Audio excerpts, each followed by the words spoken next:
All right. Welcome to a new episode of the Round Ball Podcast. It is myself and Jordan with a special guest, the best team in the country.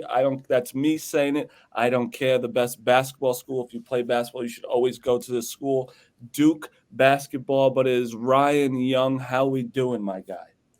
Great. Excited to be here, man. Just excited to talk shop, talk some hoops. New podcaster here, so excited to learn a little bit from you guys as well today. Yeah, right before you got on, you're like, yeah, a couple, some Big Ten people. Jordan's completely like, he plays golf now, does nothing. He's actually old. We could call him old. But let me tell you, first, right away, biggest difference transferring from Northwestern to Duke. Like, obviously, it's a huge difference. But what was the biggest, like, whoa? Well, you right off the bat, the level of talent is just different. Obviously, Duke has been, years and years of getting the highest level of recruits. And when I was in the portal trying to figure out where I was going to go, I was having conversations with Shire. I wanted to go to a place where I could help a team win and get to a tournament. I'd never been to a tournament. I'd never been to a postseason. So that was a big deal. And I remember like being there, like trying to figure out when I was in the portal if I could really have an impact here and play. And I was going back and like watching like the high school highlight tapes of Derek Lively and Kyle Filipowski last year. Like I remember feeling so dumb, like watching like YouTube videos of like these kids in high school, like trying to figure out if I could impact it. So the talent level jump was huge. The other thing is just the expectation. I feel like Marty, you know it as a fan, but every year the goal is to hang another banner. And I had never felt that kind of pressure at Northwestern. We were always, and Jordan, I'm sure you remember it, you guys were in a safer spot than we were always in the Big Ten, but our goal was always to go 10-10 in conference. If you went 10-10 and had a couple, quality out of conference wins, like you were pretty safely in the tournament. So I remember last year, like I want to say in the first 10 games at Duke last year, we might've been like 6-4. And, around here and on social media, like the world was on fire. Like it was the worst start we'd had in like 20 years. Like coaches were pissed. Everybody was pissed. It was like a horrible vibe the way we started off the year. And that was like the best start of a year I had ever experienced.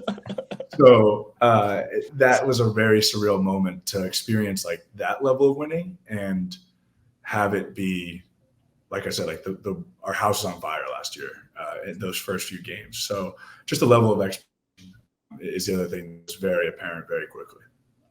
I'm glad you brought up your time in Northwestern because that's what I wanted to ask first. I know Marty likes to jump right into the now. He's a big now guy. Wants it now. I'm not a big history guy.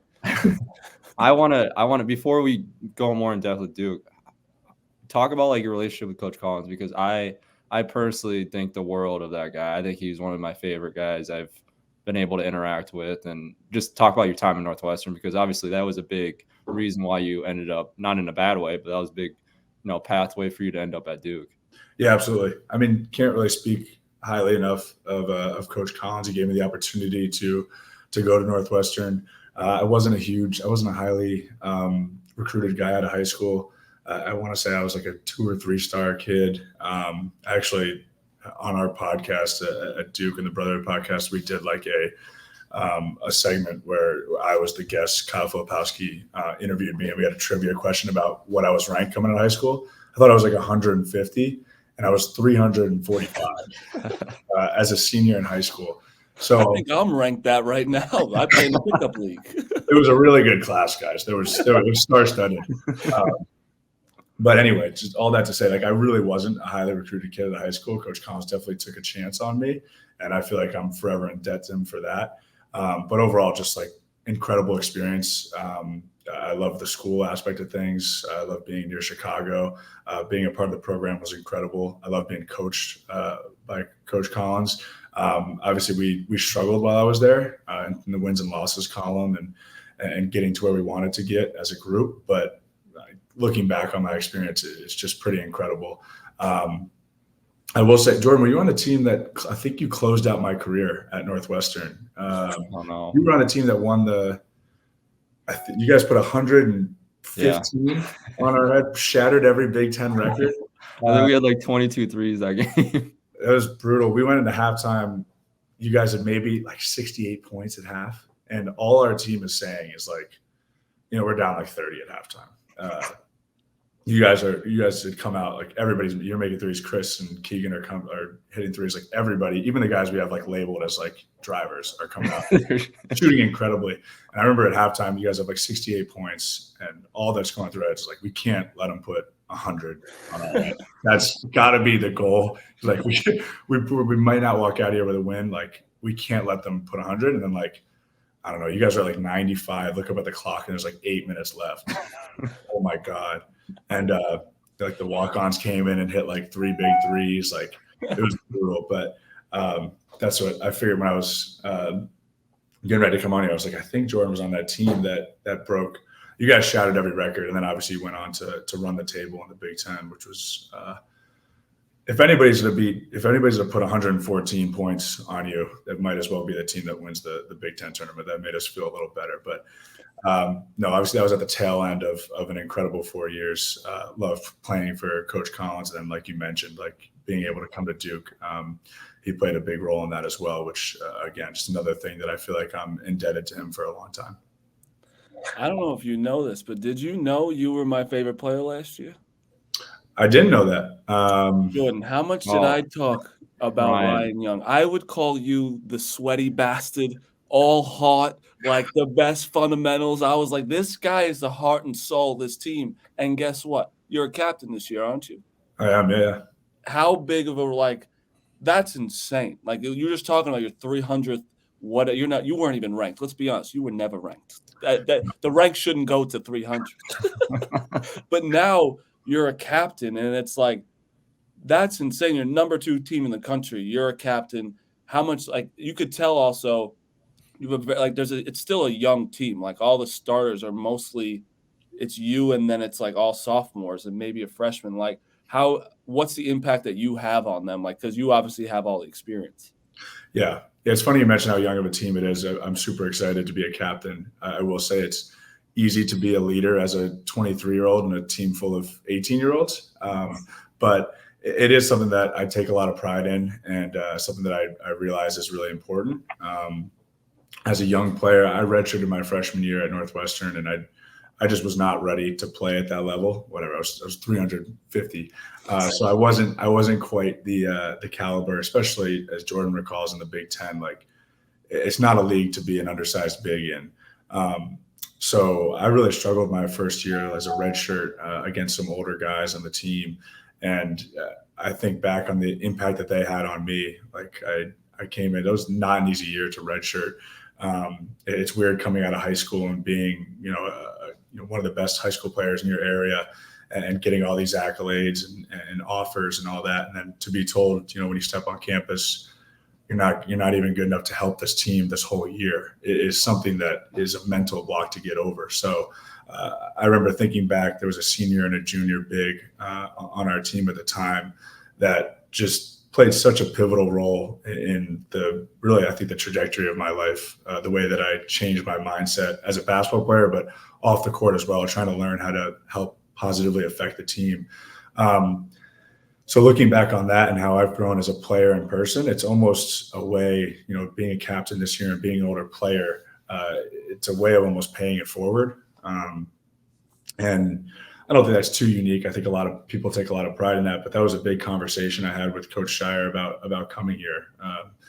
Being able to positively affect the team on the court and play as many minutes as I can and score and do all that. But on the alternative, help, mold and shape these young guys the way that I, was able to do when I was younger and had so much great senior leadership on the team.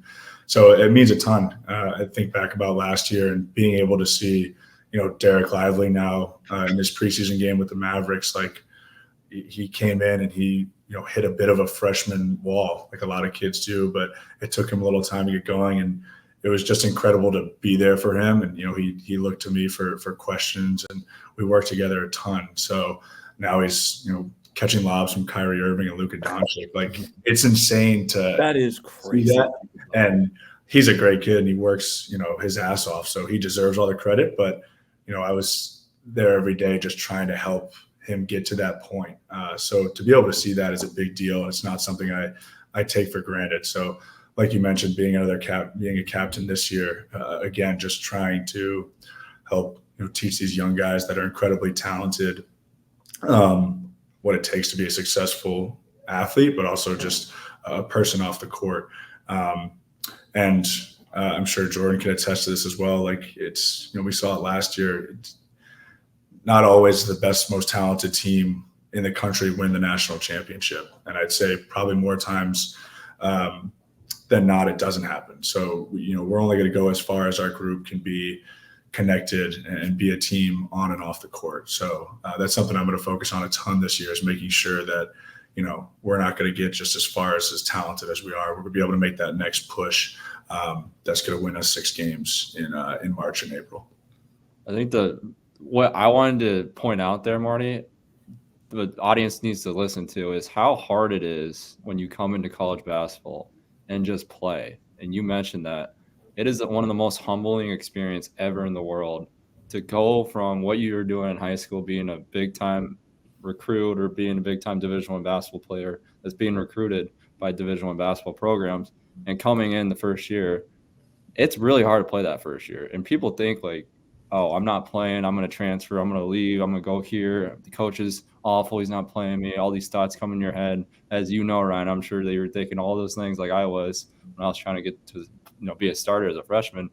People just want that Marty Mush mentality, and they want it now. They want it now. They want it now. 100%. But that I think that was like a big trajectory, obviously, to your career now, because not a lot of people can think like that and have that mental aspect of, hey, I need to, work my butt off and listen to the people that are doing what they should be doing in front of me to be able to. I mean, now you're at Duke, you're living out a childhood dream of playing basketball at that university. So I think that's really special. But also, what I really wanted to ask you was, because you're 23 right now, you said. Yep. Yeah. So you're 23. I was the same way. I was 23 my last year. Just turned 24, and I had a bunch of 17, 18-year-olds that I was trying to lead. So talk about that to Marty, how not hard it is, but how to relate to those guys, because you know how that is. The young guys, they just want to go. They just want to, not listen sometimes, not saying in a bad way, but they just have that mentality like, it's just a new world out there being a part of a university like that. Yeah, it's exhausting every year, because it's so hard to think back to your freshman year. And I know I made the same dumb mistakes, and I was the same, naive 17-year-old coming into college. But it's so funny to have a whole new batch of kids that you see, go through the same stuff. But it's fun. It's different. It's humbling. I don't know, Jordan, if you remember being around. I just had maybe a month ago, Travis Scott dropped his new album. Was Travis Scott? Yeah. And one of our freshmen was like, the last time he dropped music, I was in middle school. And I remember Astroworld dropped in 2018. So I was a freshman at Northwestern. And when he said that, like, there's some instances like that really hit home hard. But overall, it's a ton of fun to be around that kind of youth. And it's just fun to help try and mentor and mold them into the players that they could be. Obviously, they do it at an unbelievably higher pace than what I was used to at Northwestern, just because they have that talent already. But it's fun to be that guy and that older guy. I also get a crazy turn of it. So I'm the oldest guy in the basketball locker room by a significant margin. And then I'm in grad school getting my MBA at the business school here, which the average age is like 29. So I go right to the gym to class where like I'm mostly taking classes with married couples, like people that have had jobs for years and years. So it's funny to see that. I go from being, getting called Grandpa and Uncle Ryan in the locker room to like being significantly younger and the only person in my class like not wearing a wedding ring. So I get the both crazy ends of it every day, which is unique. But overall, it's fun to be around these young guys. It's like it always is every year. Jordan, I'm sure you remember just being in a locker room with your 14 closest friends every day for hours is what makes the experience so special. How do you feel? You have to be, because I would feel old with like Jared McCain, who has like 600,000 Instagram followers. He's got like millions of TikTok followers. Marty, This you is can't call anyone old. You can't. bro. You can't. I'll still whoop both of you in basketball right now. I had a game last night. Did you guys play last night? I took a charge. I was Who over takes 5 a and charge in an open I gym? took a charge in a pickup in our men's league. Yes, but honestly, is it tough? Like that's a new. Like he's famous in like out of basketball. You go to Duke basketball, you become kind of famous no matter what. Like you're in the national spotlight all the time. But like he's also in like an NIL world probably making money on that. Like college basketball has changed so much since you've even been a part of it because you started 4 years ago. You're not allowed to make money, and all of a sudden, 2 years. It's 2 years now. You can make all this money. Is it harder to? If I had money when I was 17 in college, I don't know if I would be playing baseball at college. You know, I don't know how my mind would be because you're not mature. But like you, that's why I think you're such an important part. Is it tough to deal with that?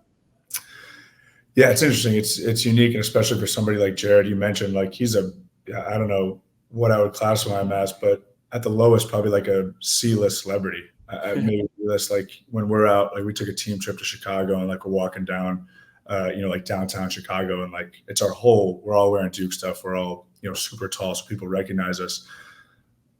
80 or 90% of the time, everybody's walking by like, is Jared McCain here? Like, where's Jared? And like most like kids like don't care at all that it's the Duke basketball team. They just know that Jared is somewhere here. And we run camps here, and like we always have kids around, and kids run up to me and will ask for my autograph. But then right after, like, do you know where Jared is? Like, can I get his autograph? All right, man. All right, I get it. So it is different. It's unique. It's new. NIL in general, it's still definitely the wild, wild west out here. So it's a chaotic scene. But I think the biggest thing, like you mentioned, in terms of managing it and trying to keep it from being a problem is not letting it seep into the locker room and be, because it can cause issues. It's money. People obviously care, and a lot goes into it. And there's crazy dynamics of when you're thinking of, obviously Jared's a different factor because he's, all of his NIL stuff is, not all of it, but, so much of it comes from his fame outside of basketball.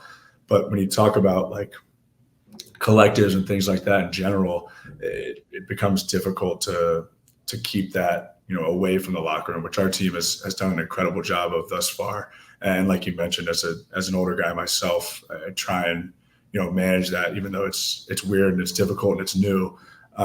That's something that, you see every year, I'm sure, in football and basketball. You see it on Twitter all the time of guys transferring. Like it's big decisions, and it can cause a lot of friction in locker rooms. So you gonna get in a dance with them or what? I need to. Yeah, you gotta get your cloud up, dude. Get it up. It's funny when he's recording TikToks in the locker room, you can see like some guys are like, "Oh shit! Like this is it! Like I gotta get in here." Like walking by, quick peace sign. Just because it's funny, like how big he is.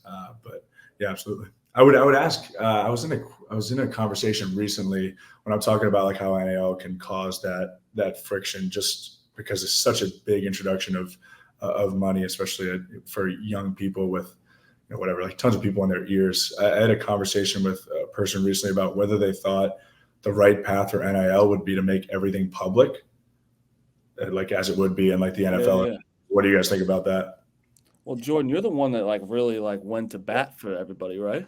Yeah. I mean, the thing I have a problem with that is because you don't really see that for, the coaches that have endorsement deals. You don't see that with the actual public that are doing third-party contracts business-wise for endorsements and sponsorship. So I think the more we can make it more like the free market, like how it is in the real world, the better. So, I mean, it's you guys are seeing, I mean, Ryan, you're probably seeing it. There's a mass amount of money coming into college athletes now, but that's still not enough money that they're worth. Like, yeah, absolutely. It should be a salary based off their, performance. They should be employees. I mean, I'll go to bat every single day trying to make that happen. I still do. I'm still working volunteer work with NCPA, Marty. So I'm still batting for you guys, even if I'm out of the spotlight. Let me get on that board, huh?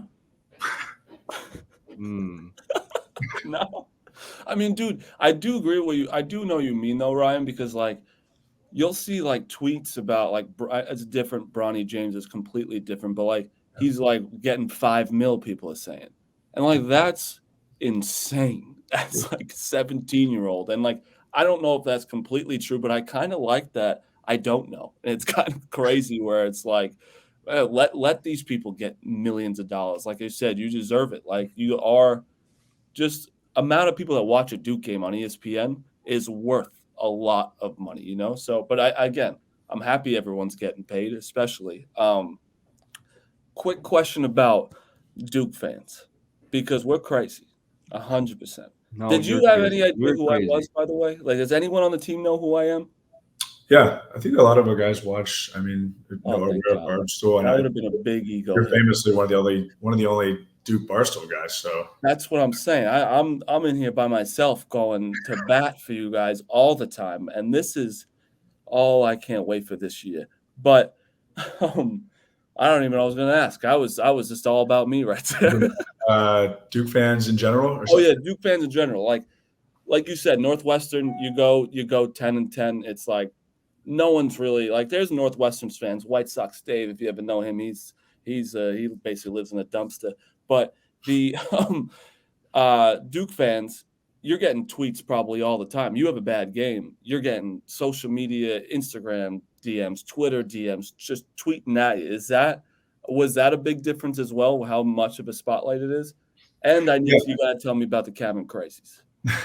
Yeah, no, it was definitely eye-opening, and I was kind of glad that I felt like I was a mature. I was 22 years old, so I was in a different spot. Like it's crazy for these 17 and 18-year-olds, and especially the guys like Derek comes in last year as the #1 recruit. Like, yeah, I get some hate on Twitter, but I can't imagine what he gets as compared to me.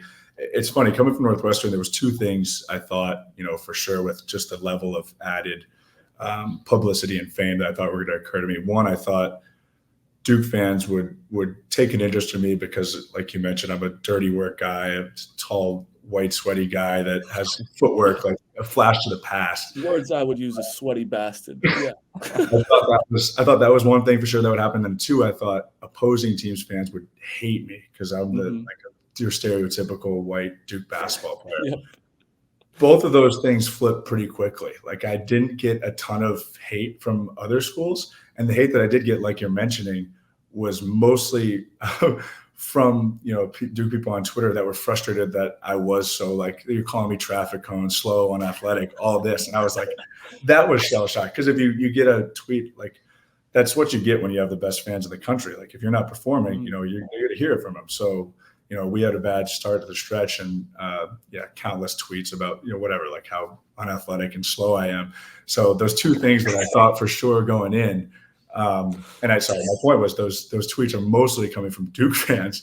So those two things that coming in were completely flipped, which is too funny. But no, overall, that's like I mentioned, that's what comes with having the craziest, best fans in the country. You get that, if you're not performing, if you're not playing up to the level that's expected, you're going to hear it, which, we wouldn't want any other way. And then, to comment on the Cameron Crazies, it's unbelievable. We went undefeated at home last year, and I'm glad that I think I get an added appreciation for it because I came from a school that wasn't really a huge sports school, relatively small school, especially for the Big Ten. But we struggled to get students into the stands. I'm sure Jordan remembers, like if you come to play at our home games Northwestern against pretty much anybody in the Big Ten outside of Rutgers and Maryland, we were if we played Iowa, there'd be much more Iowa fans at our home game than there were Northwestern. And if you guys are winning, they'd start the, Iowa chants in our stadium. Minutes ago, they'd start doing their chant, it's hard to win that way. So to come to a place like this, come to Duke and see the Cameron Crazies like day in and day out, it's pretty unbelievable. And it's a huge reason we went undefeated at home last year. There's just a feeling playing in front of them that you just feel like we're going to win. Like we have the momentum. It's demoralizing for other teams. And I feel like I understand that because I'd never really had it. We just struggled with attendance at Northwestern. So Yeah, it's a big deal. I will paint myself. I need to come. I'm you know what? I'm going to try and come this year because I it's a dream to go to that place. It's like You it's a haven't been? if you're a college basketball fan, you have to see Cavern Indoor, you know? And I Mhm. will be that guy in the front painting my body going nuts, scream. I'll go like this at these people too. Whatever you need me to do, Ryan, I'll be there. Yeah, we'll get you tickets. You say you've never been? I've never been. Oh shit! Yeah, it's got to be the year for you. You know what's funny, Yeah. Ryan? So my oldest brother Jason played at Wisconsin, and they played at Duke, and I went with my family, and I got to experience that at a really young age, and it was insane, one of the most insane atmosphere I've ever been in.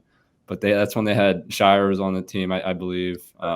Greg Paulus, I believe, was on the team. Like guys that were just like that.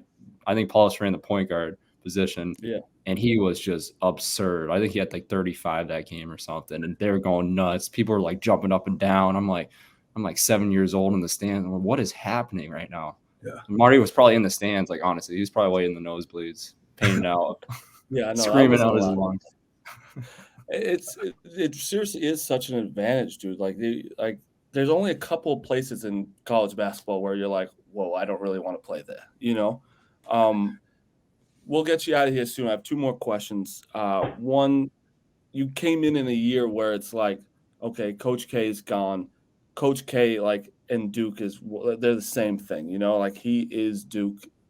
A lot of expectations are coming in, you know? Like, is Shire going to take over well? How's he doing? I personally love Coach Shire. I think he's fantastic. Does he have like is he like a jokester in the locker room, or does he put on a nice front and for the media? He seems like he's very professional, I can tell you that. But is he a little Yeah, of a he's got jokey a type? sense of humor. It's funny because he's still like so young. I mean, he's just turned 35, so That's he's crazy. easily relatable. It feels like he was just like playing not too long ago. But yeah, no, he's been incredible to play for. He's a huge reason to why I came. So I love being coached by him, and yeah, he's super personal, and he's got that sense of humor for sure. And last, I want to talk about your Brotherhood podcast. How is it? I could tell because we've interviewed some like freshmen, sophomore, and sometimes it's like it's not easy to talk on a podcast. People think it's easy, but like I've been watching some of your guys, like all your guys' shows. You're good. Like you're good at interviewing people. You seem curious. Like you're funny. And as an athlete, it is tough because you have to watch what you say. Anything on a We have Hunter Mhm. Dickinson on the show. He said one thing last year. It would be on ESPN the Well, next day. I'm well, like, dude, I'm sorry, Hunter. Like, I don't even know how that happened. We were just talking, you know. Like, you have to be Ryan, careful. when you say you're gonna beat Arizona State and you lose by 30 the next night, you're gonna be Yeah, on ESPN. yeah, it That, wasn't good. And that's also, really maybe tell us you're gonna wear a ski mask. You know. That's an interesting point, though. Like one of the things that we're talking about right now, and I feel pretty fortunate to be able to work with the creative team here at Duke because they're unbelievable. They're the top of they're just top tier at what they do. But we're having a lot of conversations about how this podcast changes going into the season. A lot of it is like what you're talking about, like what happens when you go through a tough stretch, you lose, and you might lose a game in an embarrassing fashion, like. The biggest thing I think is keeping up with that. Like if we're in it now, like we're in it, and I think our fans and like the listeners like appreciate the authenticity of it. That's what it's been built on is being real and trying to show like a truthful inside look into the program. But that's something that is definitely a little nerve wracking. Like what happens, you're putting yourself. It's very risky. You're putting yourself in a susceptible position to be, made a mockery of on Twitter and whatnot. If you say something and then it comes back to bite you. But it goes back to what we were saying on social media. Like you got to roll with the punches. It's a part of it, and that's what It's comes like with. 4 people with like 10 different accounts yelling at you. That's if you want any hate classes, I've been through it all. So if you ever need any advice, and also Hunter as well, because they didn't have a great season last year. But you're right, like especially Duke, it's like this would never happen. But say you get blown out by UNC, right? One of the biggest games. So again, would never happen. But you get blown out and then you like don't do the podcast the next day. People, Yeah. it's like people, you want to be real and show, listen, we suck today, or how you are. Like, I think it's so cool that active players are doing podcasts now, because you get to see how the reactions, all your emotions are after, just the way you handle yourself gives people more respect to you as well. Like, it's not easy. You can hide for a week after you lose, but if you're on a podcast the next day being like, you got to face the music, it takes a lot of balls to do that, like it takes a lot to do. And like, this is the first time that you're doing it with an active season, right?